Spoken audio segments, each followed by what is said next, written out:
Boy, you know what time it is. Welcome to the Bromigos podcast. I need it! Hey, how are you?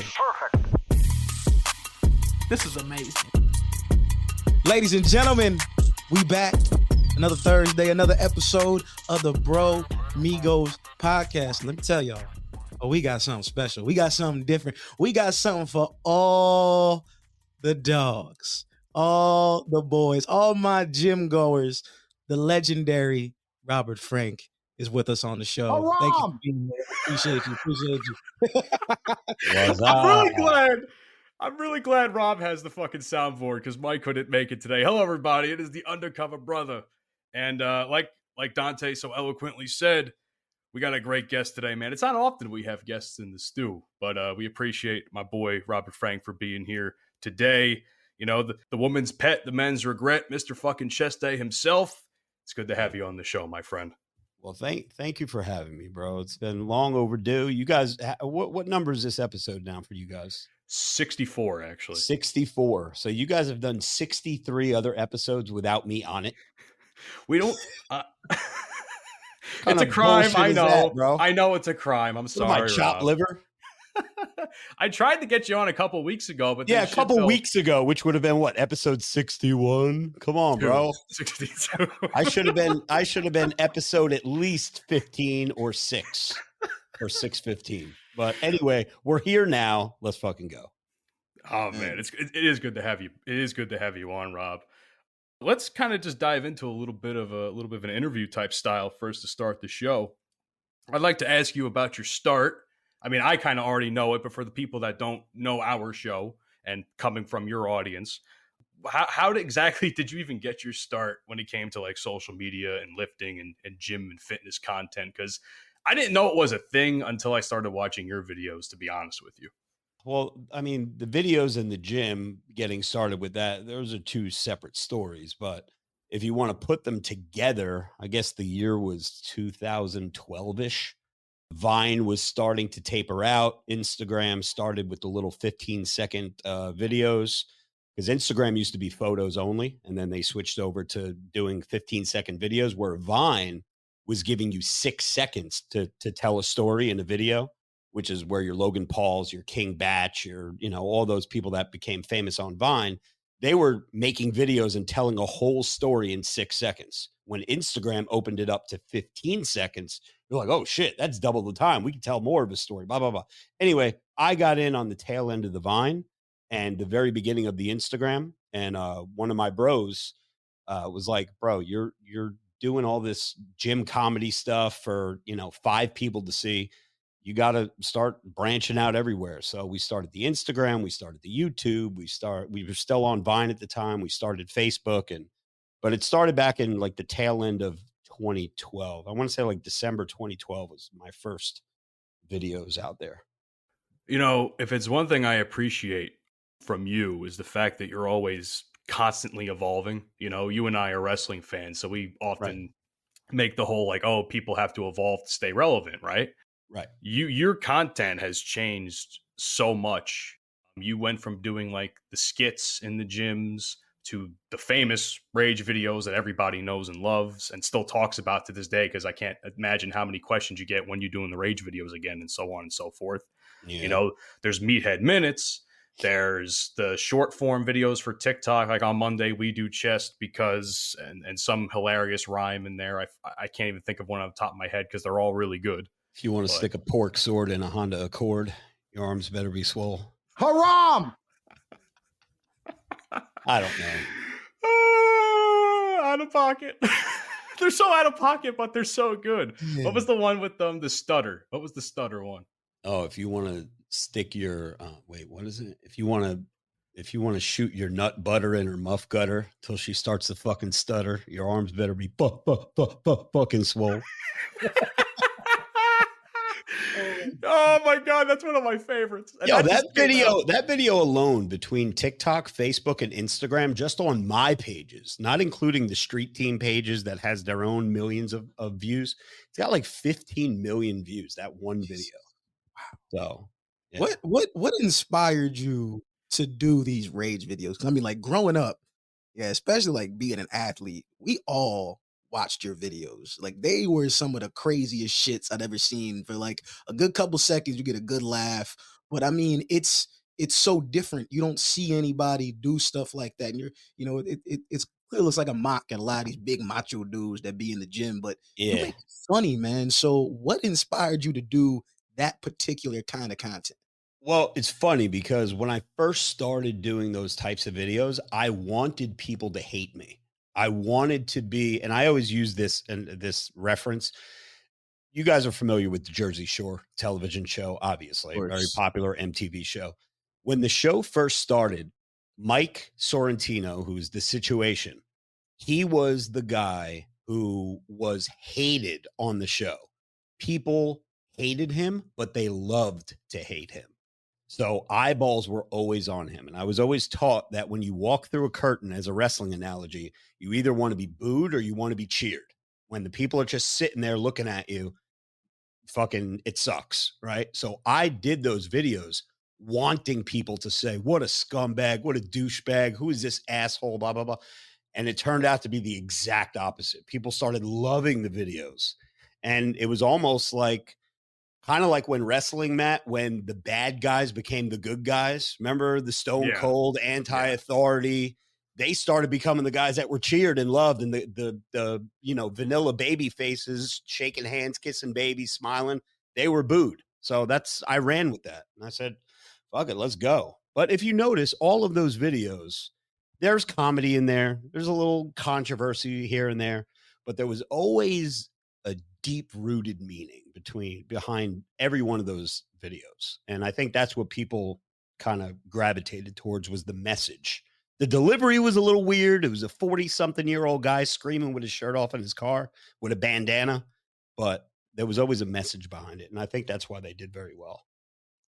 I think that's why people like them so much, because you have some of the videos that I distinctly remember, and this is the first one I ever watched, was the Fortnite video when Fortnite started getting popular and you started clowning gamers. Now, as a gamer, I was like, I wasn't too offended by it. I actually thought it was funny because I know that other you're people. gay.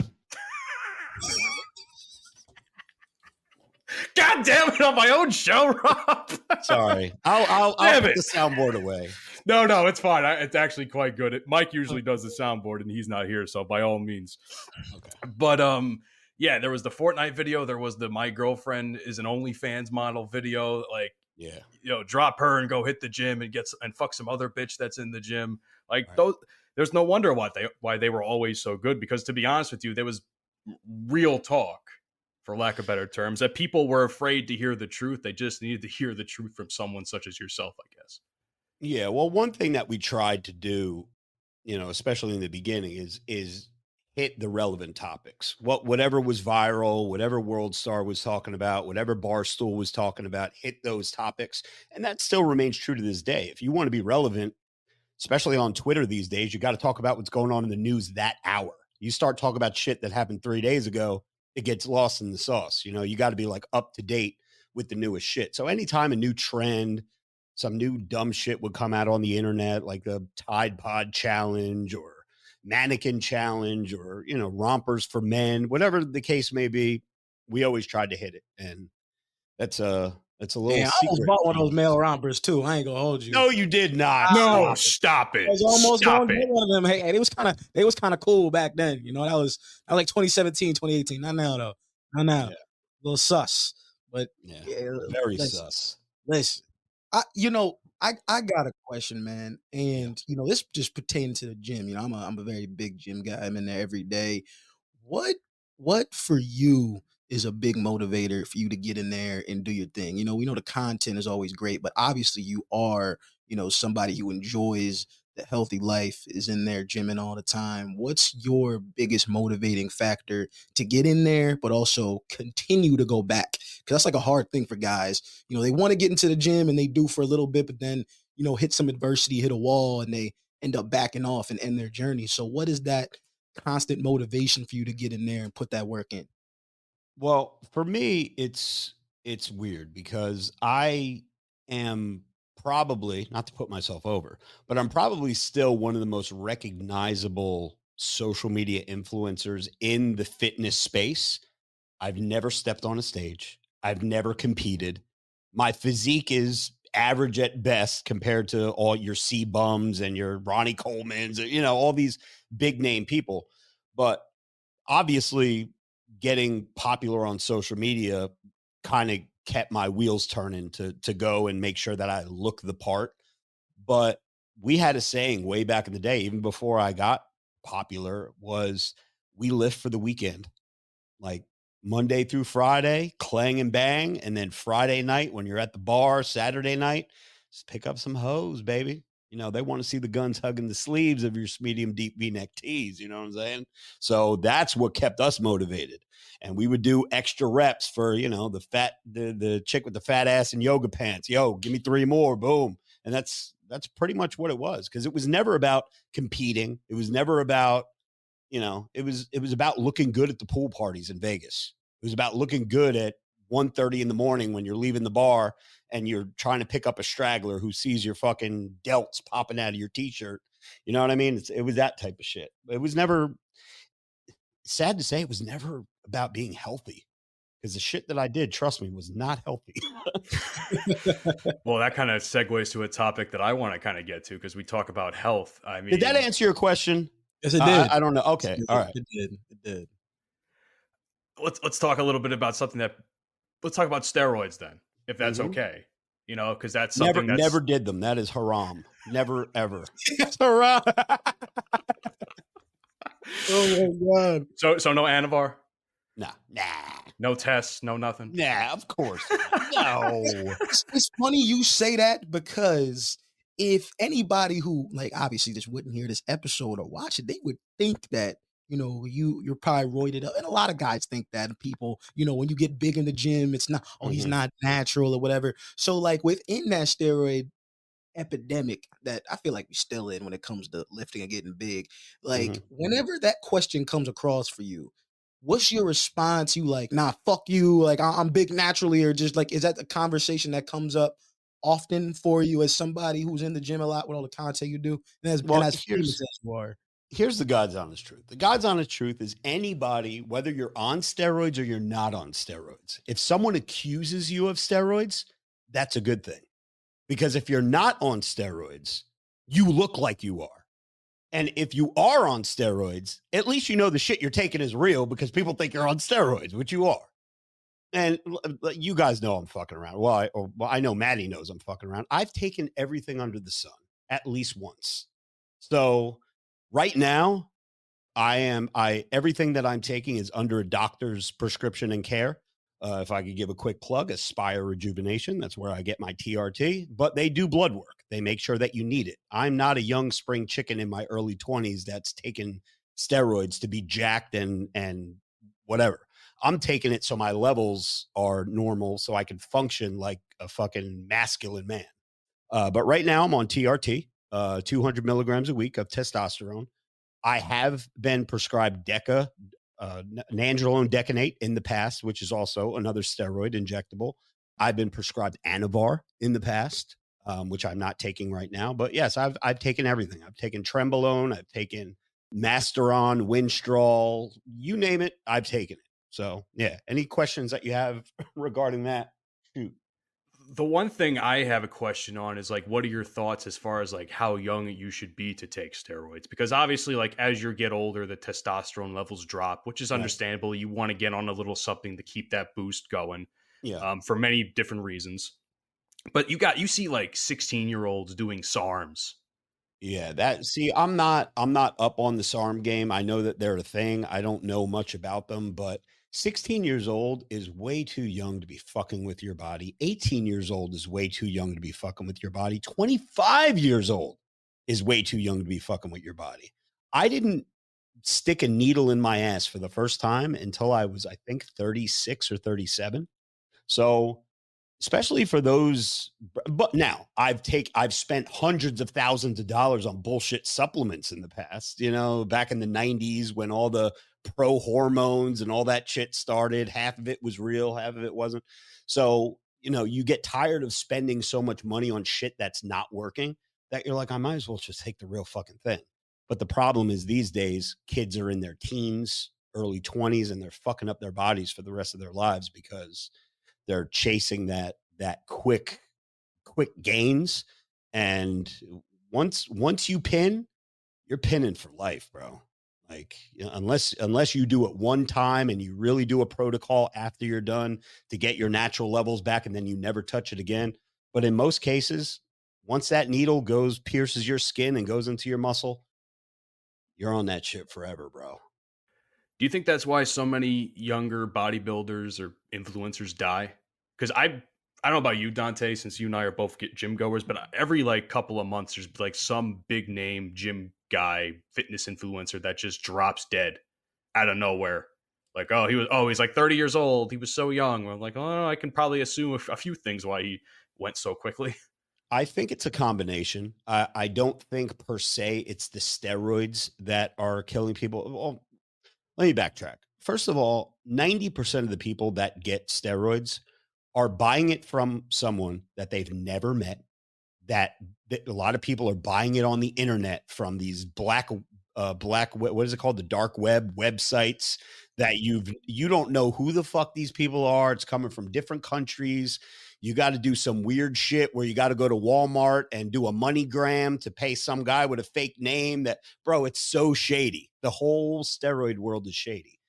But yes, could some people be getting some fucked up shit and that's why they're dying? Sure. But I think that there's another portion of the bodybuilding lifestyle that also you have to take into effect. These guys are not only taking steroids, they're fucking doing coke. They're doing pills. They're fucking partying like rock stars. They're taking shit to bring them up. They're taking shit to bring them down. They're sticking needles in their ass. They're fucking doing lines of coke. Bro, so much of that shit is kind of like professional wrestlers. You know, it's not the steroids that are killing them. It's the uppers, the downers, the pills, the somas, the alcohol that you mix with it. Bro, it's the lifestyle that's killing them. I think there's a fundamental question here, Matt, that we have not asked pertaining to the steroids. I think it's a question we all want to know, an answer we all need to hear. Does steroids make your dick small? I gotta know because I've heard the stories. I'm just saying, we have a bunch of overbuilt little dick dudes walking around the gym, and I don't even know. Yeah, I'm just saying. Listen, it's true. Listen, I don't think it ever affected me. I'm hung like a light switch anyway, so it didn't affect me in terms of size. However, it will 100%. It's not even a rumor or a myth. It 100% will, will shrink the size of your testicles, right? Because your testes or testicle, whatever, they completely shut off. When you start putting synthetic hormones into your body, it tells your fucking testicles, which are nice and usually big and full, fucking take the night off, bro. You're done. They shrivel up to little fucking like peas. So yeah. So in turn, as Rich Piana famously said, taking steroids makes your dick look bigger because your balls are so fucking tiny. Mm-hmm. But no, it does not. It does not decrease the length of your male member, if that's the question. Great. So the snake stays long, but we turn the baseballs to golf balls. Now that's what I'm talking about. That's correct. What I'm talking about. All right, cool. All this talk about balls, hit the fucking haram button, will you? Haram! Thank you. Jesus Christ. Call pause for Christ's sake. Matt, since I know I hate to do this to you, man, but I know you're not. I know you don't get hoes like that, and that's all right. That's all right. But we have the perfect man to help you in situations and times like these. Now, Robert, I gotta ask this question, man. What is the best approach for the gym bros to get the gym hoes? It's changing, bro. I thought I knew all the answers, and I thought just being jacked and tan and I thought that was the answer. However, in 2023, there's been this influx of attention coming away from the people that stand out And more of the attention, the female attention, is gravitating towards the people that fit in. What I mean by that, I mean cookie cutters. And when you say cookie cutter, you mean you take a whole tray of fucking cookie dough and you take a cookie cutter and you just go, slam by slam by slam by slam by slam, and they all fucking look the same. It's the broccoli heads with the dangly earrings and the pajamas, wearing Crocs, wearing stringers, but they're 119 pounds soaking wet. Those are the dudes right now that the chicks are looking at, and they're like, oh my God, he's so hot. Where the bodybuilder, the masculine dude with a beard, fucking, shaved head, they look at him like, he's a piece of shit on the grass. They walk around him like that. So I don't even know anymore. My old answer would have been, what was my saying? Why fit in when you could stand out? But right now, I really don't know the answer. And I know I'm talking a million miles a minute and I'm going around the question, but it's a way of me saying, I don't fucking know anymore. But at the same time, to that point, you're not necessarily wrong either, because Dante, a couple of weeks ago, we talked about like people with their cameras and shit in the gym, right? Yeah. And how even like remotely looking at a girl puts you on fucking TikTok with hundreds of millions of people clowning you, only for Joey Swole to fucking defend you a day or two later on TikTok. Be like, yo, he's just looking around, bro. It's at a point now where like I feel uncomfortable being at the gym at certain times. Like I don't go to the gym past 5 o'clock anymore. I can't. It's probably too crowded. First, it's 1,000 times is way too crowded. There's a lot of guys in there, but there's also a lot of girls in there, and it's almost like you can't lift next to a female without them thinking it's like, oh, why is he looking over here, or why is he next to me? And then you got the ones who got the camcorders out, and oh damn, that's a little old school. The tripods out. They got the tripods and their iPhones, taking videos of all their stuff, and like you can't help but look. Like if someone's got their phone out, it's a camera. That's a natural human instinct. And now it's at a point where it's uncomfortable for guys to be in the gym with other females because shoot, they don't want to catch a case. Bro, I've seen more clothes. I live in Florida now, Sarasota, Florida. I've seen more clothes on a chick in a strip club than I see at the gym now. These chicks are wearing basically nothing. And my advice to any bro that's listening to this right now, don't feel bad. Don't look away. Don't make it awkward and try to look straight when some chick with a fat ass that's wearing a fucking Easter egg colored gym outfit with her fucking bottom of her ass cheeks hanging out and she's got under boobs sticking out. Bro, stare. And I want you to stare to make it so uncomfortable because you know why, bros? That's what she wants. That's why she's wearing that, right? You get a chick that has, what I find a million times more sexy on a chick? We talked about this on our show, Matt. You probably know what's coming, but I find a chick that's wearing like the baggier sweatpants, but you can still see the booty. Yeah. When she's got on some baggy sweatpants and you still see the booty, that she's got something going on back there. And a fucking hoodie, like just looking totally different because she's not starving for attention. She's probably a classier chick that's got a really smoking hot body. And you're wondering what she's hiding under there. Where these chicks who are just parading around in their fucking bikini walking around the gym, you already know what you're getting. Like, where's the fun in that? It's so funny you say that because I was just having a conversation the other day talking about this, how now when you go out to clubs or you go out to the gym, you see all these girls, and it's no offense to any women. No one's saying that girls can't, show off their bodies. We like that. They like that. That's cool. But it's to a point now where you have a lot of girls that are out here wearing such revealing clothes that it's to a point where guys have nothing to work for. It's like you're showing everybody what you've got, which is what I want to, put a little effort to get to. But if I can see it, that means everyone else can see it. And that means if I'm sexualizing you, all these other dudes are sexualizing you, and I don't really want that. It's like the hunt. I feel like the older generation of men wanted to hunt. We want to go out there and get it. And now it's like, well, it's like you walk into a restaurant and the food's already there. I don't have to look at the menu. I don't have to ask the waiter or waitress for anything. Just bring my food out before I even sit down. That kills, it kills the purpose of me, trying to get what I feel like I need. Bro, that whole statement's getting to Don DeMarco. I'm sorry. Because that shit That right there, that little 30-second rant, bro, is 100% facts. There were no lies detected in what you said. Chicks, they need to realize that you're not walking around looking like that. Dudes are going to want to bang you. They're going to look at you and be like, oh man, I'd love to fuck her. I'd love to fucking have her blow me. They're thinking the worst of the worst. You ain't getting no fucking high value man. You're not getting a dude that's going to want to fucking wife you up walking around looking like that. Cause like you said, you're on display for everybody to fucking see you like that. So yeah, good shit, bro.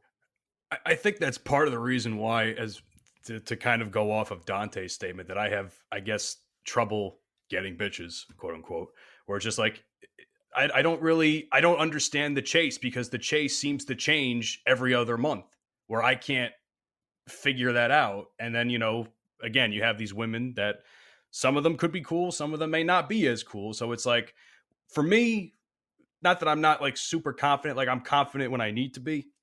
Like I mentioned my time at Exotica all the time on this show, but at the same time, you're just trying to not be a creep. And it's like, you can't really find that balance sometimes with some of these women. It's like a mixed bag. I see that, but bro, just like animals, like dogs and fucking alligators and bears, they can sense. Chicks can sense when you're nervous. They can sense when your confidence level is in the shitter, bro. I don't care if it's a fucking 4 that weighs 195 fucking pounds, or she's a 10 fucking supermodel. You got to bring that same energy every time. Yo, your shit don't stink, bro. You're king dingaling, and like they're there for you. So that's one thing that even I have to work on, because I'm listen, bro. I'm a human being. I get self-conscious too in certain situations, but you always got to remember, you got to bring that fucking energy, because human beings can sense insecurity, and I think that might be a little bit of your problem, Matt. We've hung out one time, and I kind of sense did. I kind of sense some kind of like a little timidness or whatever.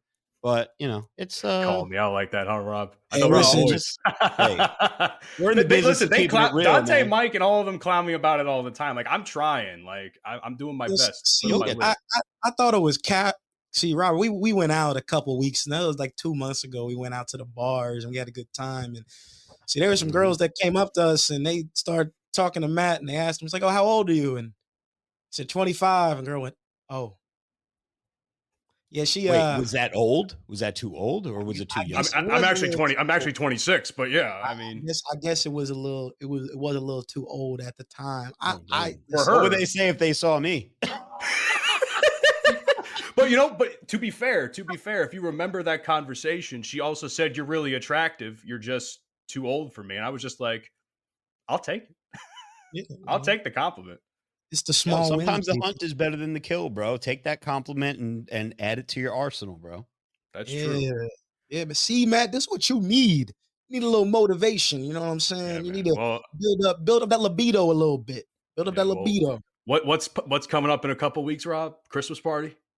Yeah, we got the RobertFrank615 LLC Christmas party, and it's gonna be epic, bro. Yeah, that would be a good place to start, in my opinion, for me anyway.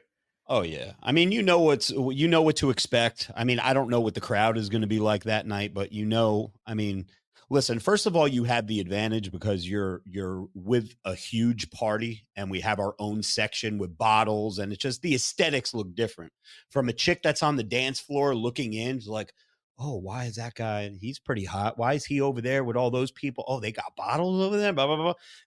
Chicks love clout, bro, and that's Man, that is the perfect time. That is the perfect time. No, you're not wrong. You go down there to the dance floor. You say, "Hey, we got drinks. Come with me," and it's slow after that, man. Just make sure you come up to me and let me know first, Matt, before you start bringing 100 fucking bitches into the VIP room. And I'm gonna have to buy 8 more bottles, and before you know it, my card's gonna decline. Don't worry, Rob. I got you, dog. Right, hey, listen. The big crowd, booty Latinas only, Matt. Big booty Latinas only. For you, big booty Latinas. That's all you need. That's all I need. I will say this much. I'm sure the crowds in AC are going to be especially around Christmas time, are going to be miles better than Brunswick, to be fair. With all due respect, Indeed, Dante. indeed. I mean, I've been to AC one time. I don't really know what the nightlife is like all the time. I've been there once. It was cool, but I know you're gonna have a great time, man. You know, that's an opportunity for you to spit a little game. Spit a little game. And speaking of game, you know, I want to know, man, when, you know, you're a big built guy. I'm sure it's not hard for you to get some bitches, some hoes. What's the go-to for you? Is it just, you know, just look at me, I'm like that, or you got some unspoken riz, you be spitting on the girls, Robert? Like what's your game like when you step into the ladies? Well, I mean, I'm a married man, right? Oh, So, wait. but Oh, shit. See, I already knew the answer was Oh, coming. So shit. I'm a Matt, married don't man. do this to me, But, man. You know, I put my however, man in the hole. I can't however, do that. my wife is going to listen to this and she's like, "What the fuck?" No, I'm so sorry, man. I Sorry. apologize. Sorry, MPJ. listen, there's no. I mean, there's no magic pickup line, right? If there's no, back in the day when you used to be able to go up to a chick and ask her how much a polar bear weighs. I don't know, enough to break the ice. Hi, I'm Rob. Nice to meet you. That shit don't work no more, bro. It's just Joey Bags had a saying that you have the green light as a bro to approach a chick when she looks at you 3 times. When you catch a chick looking at you 3 times, whether she's looking at you like, ew, look at that guy, or, I'm kind of interested, or, wow, that guy looks interesting. 3 times. If you get 3 glances, that's your green light to go up and make a move. Whether it's just saying, hi, how are you? My name's Robert. Nice to meet you. It's my first time here. What's the good drink on the menu? Come up with some dumb shit. And once you have a couple drinks in you, the dumb shit comes quicker, in your brain. So you don't have as much pressure. When you're going in there stone sober and you're nervous, like, oh man, I don't know what to say. Start with a few fucking drinks first and then just let the conversation flow. Matt, you taking notes? You writing this down? Mental You notes. better be taking this shit down, Matt. Listen, I'm the one that edits this show, so I'm going to hear this 10 times over as I'm editing it. So, and don't be going to the bar buying no Henny shots for no other dudes. I'm telling you, you do that shit to me again, I'm smacking the shit out of you. I did that to fuck with you that time. Smacking the shit out of you. Don't ever do that shit again. That was gay. Okay, you can't be buying another man Henny shots. What? Hey, Matt, I got a question for you. Why are you gay? God damn it. I will say this much. I mean, Rob knows my awful pickup line that I've only used a handful of times. So we don't have to go. What is it? Yeah, now you have to say it. What is it? You're right. I opened myself up to this. Okay. This is a little gay. We'll call pause since all the gentlemen here. No, you can't call pause prior. No, you got to go through it and we'll determine whether it's sus or not. Go ahead. They say every queen deserves a throne. Why not let my face be yours? Oh, you're gay. Fuck you, Rob. God damn it. Listen, I actually have a better soundbite for that pickup line, Matt. Yeah. I will open myself up to it. Yep. Listen, I will get clowned for content. I don't care. Oh man. Matt, yes. you've been going to the gym for a little while now, right? A couple of years. But like, you really starting to get into it now, right? Trying to get back into it, yeah. Yeah. So what's your routine been like, man? Like getting into the gym every single day. What's your motivating factor? Because I mean, we have a gym bro here that's got the game on lock. You know what I'm saying? Maybe you could learn a little something because obviously he's swole and you're not. So I'm sure you want to get. I'm sure you want to get there. So let get some game, bro. I want you to soak up as much game right now as possible. I'm looking out for you, my brother. All right. Well, I mean, honestly, really, the only thing I've been focusing on is weight. And when Mike hears this, he'll fucking clown me until forever. But really, all I've been doing mostly is cardio because I'm trying to get my weight down because I have a wedding in a couple of months I got to fit into a suit for. So, and COVID completely killed like all of my progress. Like I used to be 180, I think. And then I obviously over the course of the pandemic spiked up to close to 200 again, which I never thought I'd get back to. And it's kind of been an uphill battle ever since, trying to do cardio. I rarely do lifting, to be honest, alone, but my brother's been sending me some stuff that he does, so I'm going to be, getting back into the lifting a little bit more, hopefully in the next couple of weeks, so I can at least have a little bit of a pump leading up to AC. But That's good. That's good. Now, you know that you should be doing, I mean, I know you're trying to lose weight, but losing weight is a battle of the knife and fork, right? So cardio, yes, is going to help, but you still need to be lifting weights, Matt. You're not going to I agree. get You're not the first person and, to tell me and this. big and bulky. You got to get yourself on a routine where you're doing your workout and then you're doing cardio post-workout.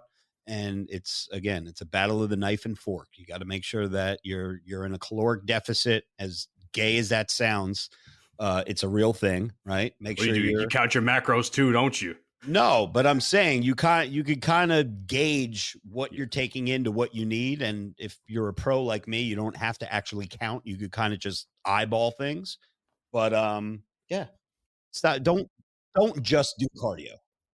Your diet's also incredibly bland, to be fair. It is. That's because of my situation. Yeah. Well, that's what I was going to bring up. Because you for a while were kind of in a tough spot when it came to the gains, because you had a massive health issue back in 2021. Yeah. And I'm curious to know if you want to tell a little bit of that story here on the Bromigos, by all means, what happened, your mental state throughout that year and a half, I think, leading up to where you are now. Yeah, I mean, I'm still not where I want to be now, but I'll give you the footnotes version. In late February of 2021, I started shitting blood. Thought it was food poisoning, didn't know what it was. The blood wouldn't stop, had severe stomach pains and cramps to where my lower back started killing me. Got to the point where I was having 40 bloody bowel movements a day. There was absolutely no stool. It was just blood. I couldn't walk. And on March 11th, so about 2.5, 3 weeks, I was dealing with this, trying to just live normally, hoping it was going to go away. My wife rushed me to the ER. They admitted me on March 11th. I didn't come back home until April 17th. I was in the hospital for 7-8 weeks. In that time, they tried to pump me full of different steroids, not good steroids, the steroids that are actually supposed to help inflammation and shit. They tried everything they could. 13 days in the hospital, my colon perforated, which is basically like when your appendix burst. You have a very short window to get surgery. So I remember the surgeon coming into the room and he said, hey, I mean, I was in so much pain that I was crying. They came in, they gave me an x-ray while I was still sitting in my hospital bed. They put this tray behind me and they had the cameras, they wheeled it in the hospital. And because they wanted to see why I was in so much pain, because the pain was getting worse. And I was already at the max painkillers that they could give me. And then I just remember the surgeon walking into my room and he said, hey, introduced himself. He says, we gots to go. And I was like, we gots to go where? He said, your colon is perforated. He goes, I'm going to give you a heads up. You are going to have emergency surgery right now. We need to go now. You are going to wake up in a few hours. There's going to be a bag on your stomach where you're going to go to the bathroom. You're not going to be pooping out of your butt anymore. So he told me that going in. I had a colostomy bag on my stomach.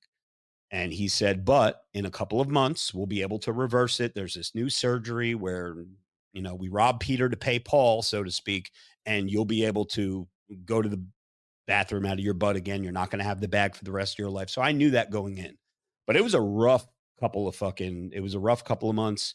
I was 212 pounds going into the hospital. I came out of the hospital at 138 pounds. So I lost 80 pounds. The photos of that are scary. Yeah. I mean, if anybody wants to go back to my TikTok or Instagram and scroll through and kind of see the journey, but yeah, it was really fucking bad. And, it was just, I had that shit bag, I call it. It's actually called a colostomy bag. I had that for 11 months. And then they did a surgery where they take your small, because they remove my colon, which is your large intestines, one and the same. They take your small intestines and they create a fake reservoir where stool will store instead of your colon. They make a little fake reservoir out of your small intestines. They loop it in through your butthole, and it's called the J pouch procedure. So now I go to the bathroom out of my butt again, thank God. The problem is the consistency. I go to the bathroom probably 8 to 10, sometimes 12 times a day because I can't. You guys, you could hold the shit for 3-4 hours if you needed to. I can't do that no more. The minute I feel it, I got to be near a bathroom where it's going to be messy. So yes, I don't have a shit bag on my waist anymore or on my stomach, but I also need to always shit, which is a pain in the ass. But Sound like me. God damn. I go to the bathroom 7-8 times a day, and I ain't even go through all that shit. God damn, that was me. Double that. That's a lot. Oh, it is. What is the motivation to come back from something like that? Like, what's the journey like from such a low level of your own physical health to get that back up to where you are now? What was that journey like for you? Well, a piece of it was, oh shit, this is another reinvention of Robert Frank. This is another evolution. This is another what was the word you used in the beginning of the show, Matt? How I evolve, right? Yes. This was another evolvement, and it just happened by accident. Now I could show people that I could go from 212 to 138, thick as hell with a shit bag, and give me a year, I'll be fucking jacked again. And hoping that will motivate other people that have my situation. And the actual diagnosis of what happened, I don't think I said it, but it turns out I had ulcerative colitis. And ulcerative colitis, you get it two ways. You either have it your whole life and it just comes out one day, it's an autoimmune disease, or you could get it through some kind of bacteria. They tested me for thousands of different bacterias. Nothing came up positive. So I had this my whole life and never knew it, which is weird because I've never had a stomach ache in my life. You know, when you're a little kid and you fucking have a stomach ache, oh, my stomach hurts. Anytime that I said my stomach hurt is because I was lying. I never even experienced a stomach ache until I was 40 something years old.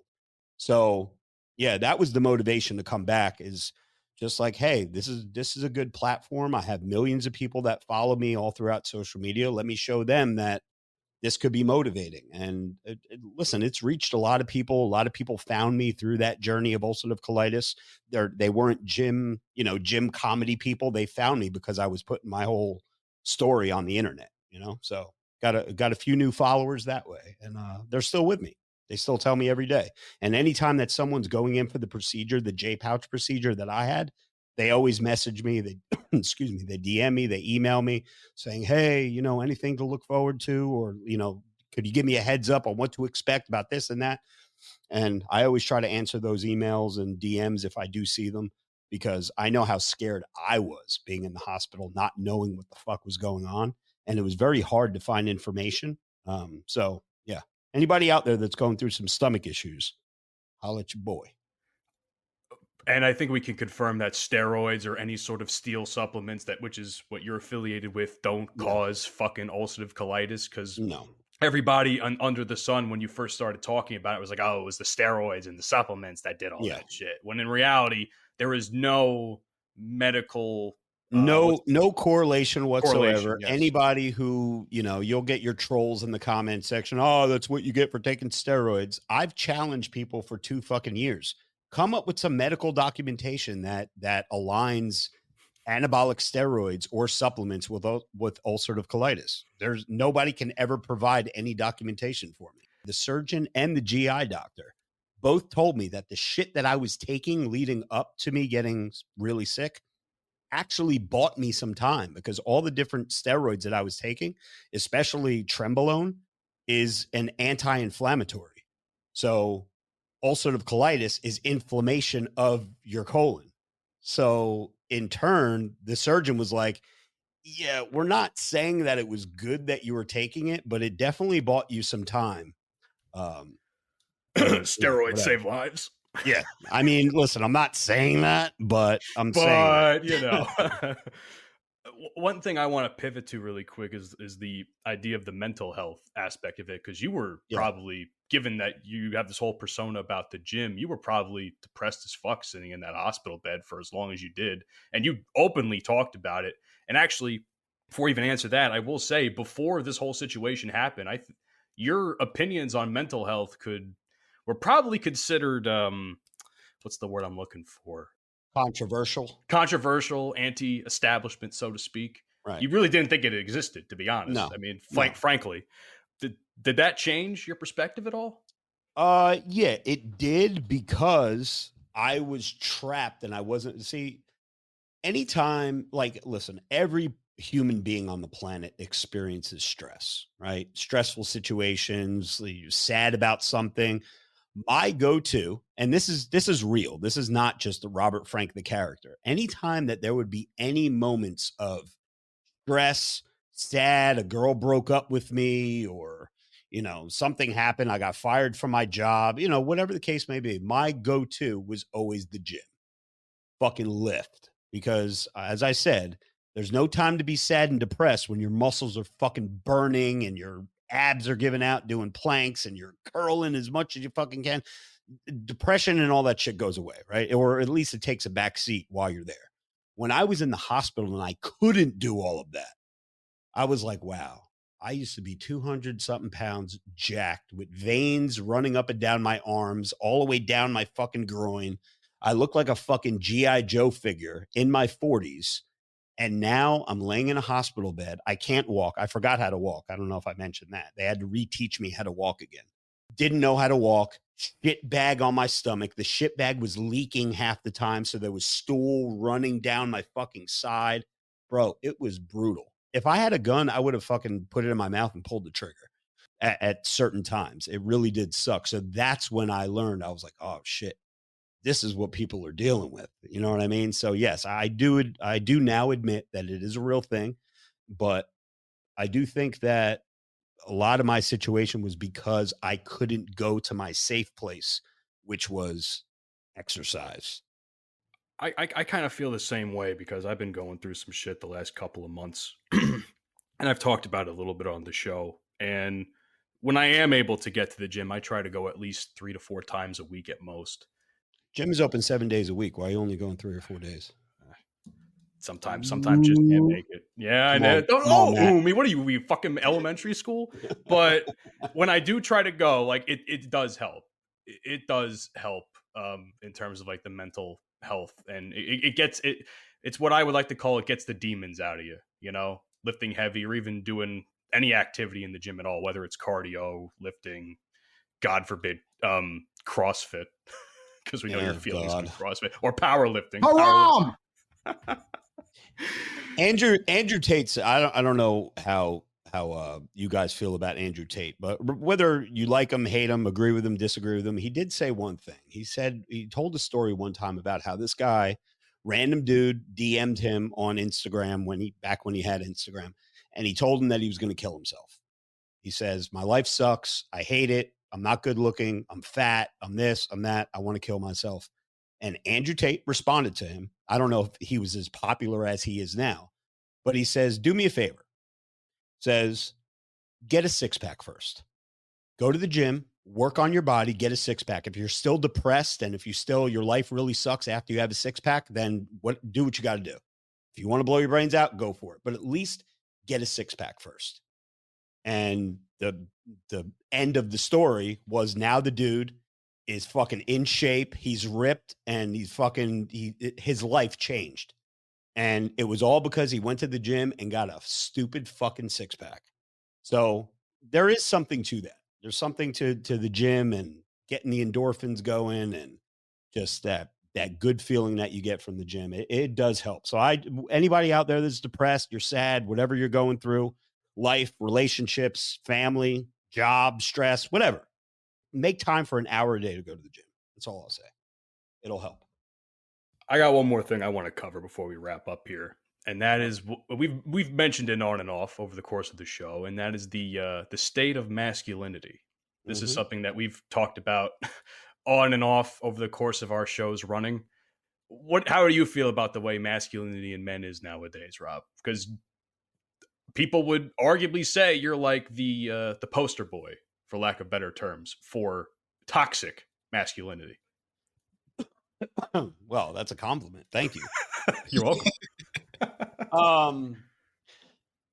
Yeah, I mean, listen, the world has changed, and the powers that be and the people that pull the strings behind the scenes, they want to emasculate men. And there's no secret, just with all the shit that you see on social media. What do they push out there? The LQBG community, fucking, they take precedence. They're up front. You got dudes on YouTube with fucking doing makeup tutorials like that. This is what they push these days.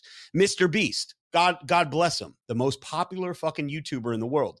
He is the most unmasculine dude on the fucking planet, right? And nothing against him. I'm not saying that there's anything wrong with that, but these are the people that they push. Before him, it was this guy PewDiePie, who was this nerdy fucking gamer guy, and he makes funny noises for the kids, like, bro, where's like Don Fry? Where's, fucking Sylvester Stallone, fucking Rocky 3, bro? Like, where did all these guys go? And I think it's suffering. And I think the problem with masculinity disappearing is not because the men are disappearing. It's because, how do we all stay in touch these days? Social media. What does the social media machine do? They suppress the masculine figures. They don't show it. They'll show a guy doing a fucking mascara tutorial, but they won't show a guy talking about fucking bitches and banging hoes. You know what I mean? So it sucks. So, social media doesn't like that much either, because Lord knows you've had your issues with that as well, with algorithms.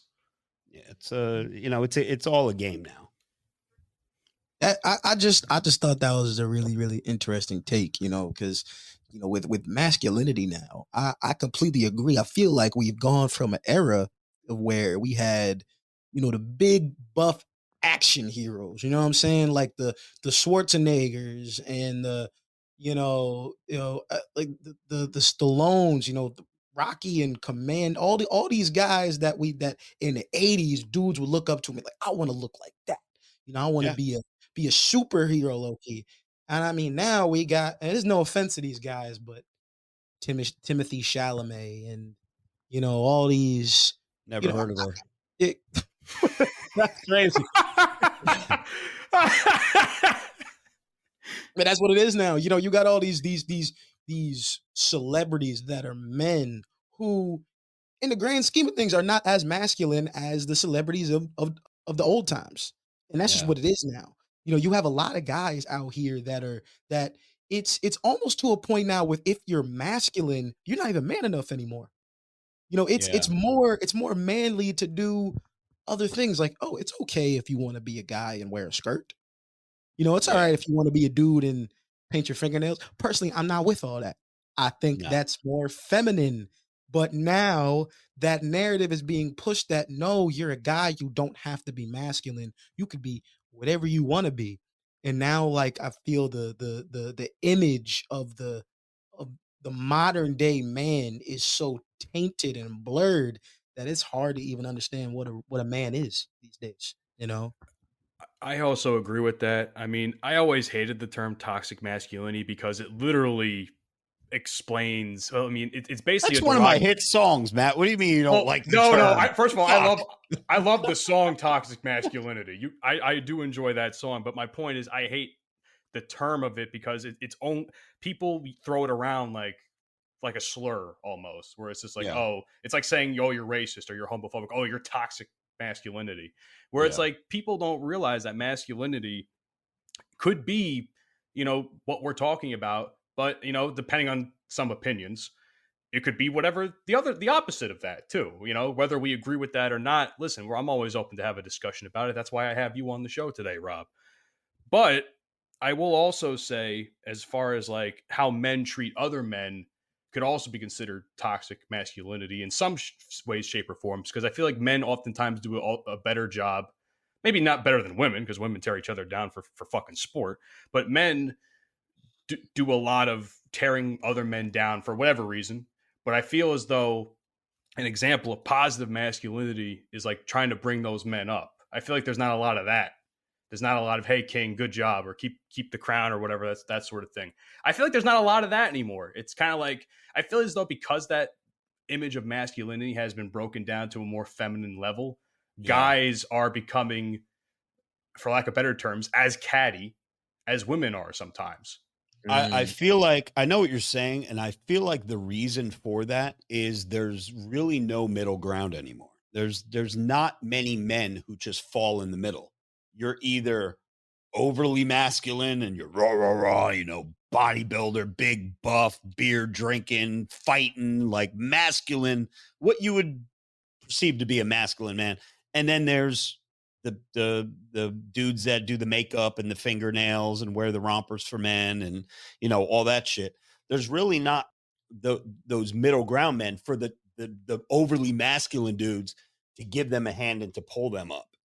Like a masculine dude is not going to look to a guy who's already wearing fucking lipstick and doing makeup tutorials on YouTube and be like, hey bro, come on, you got to come with us, because they're a lost cause at that point. But I don't even think it's a lost cause. I just think, I think there's also a lack of respect for both sides too. What do you mean? In a sense, I feel like, as much as I disagree with the whole, like, painting fingernails, doing makeup tutorials, it's just like, I feel like both sides also don't do a good job at talking about these sorts of things to each other. You know what I mean? Like, there's like a lack of respect for both sides, whereas like the perceivingly toxically masculine guy is going to call the other guy, the F word or something. And then the other, the more, I mean, I wasn't going to say it, but listen, I got enough motherfuckers coming after me for some fucking bullshit a couple months ago. Listen, I know they come after you. I'm waiting on the DMs. Come on with it.